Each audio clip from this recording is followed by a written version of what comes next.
सबैजनालाई जय मसी। जय मसी। हामी चाहिँ आज 210 नम्बरको भजन गाउन गइरहेको छु र हामी गीत गाउँछौँ।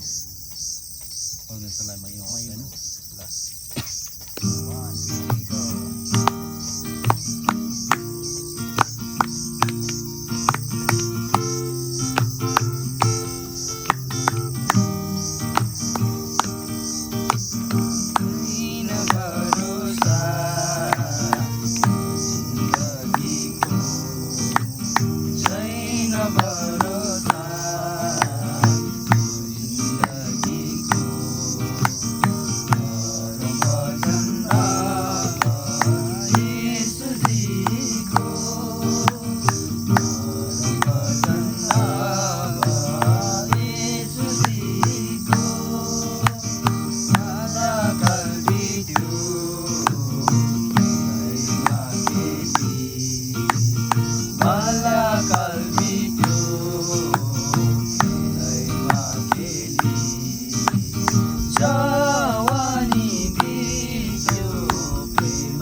अहिले हामीले भजन गाइरहेको छौँ हैन।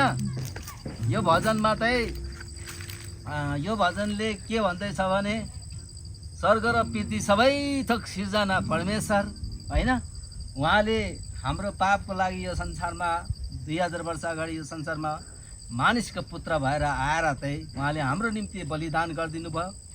पहिला मानवको चाहिँ मानवसित परमेश्वर रहनुहुन्थ्यो, अहिले पनि मानवको जीवनमा परमेश्वर रहनु चाहनुहुन्छ, तर मानवले चाहिँ आफ्नो हृदय बन्द गरेको छ। परमेश्वर चाहिँ यहीँ हुनुहुन्छ, हाम्रै माझमा हुनुहुन्छ, तर मान्छेको हृदय त पश्चातापी जीवन लिएर यीशुमा विश्वास गरे भने उहाँको हृदयमा आउनुहुन्छ। जसरी हामीलाई आनन्द जीवन दिनुभयो त्यसरी नै यीशुले तपाईहरुलाई पनि आनन्द जीवन दिनुहुन्छ भन्दै यो छोटो भजन, यो छोटो भनाइलाई हामी यहीँ हैन अन्त गर्दै सबैलाई फेरि पनि म नमस्कार र जय मसी भन्न चाहन्छु।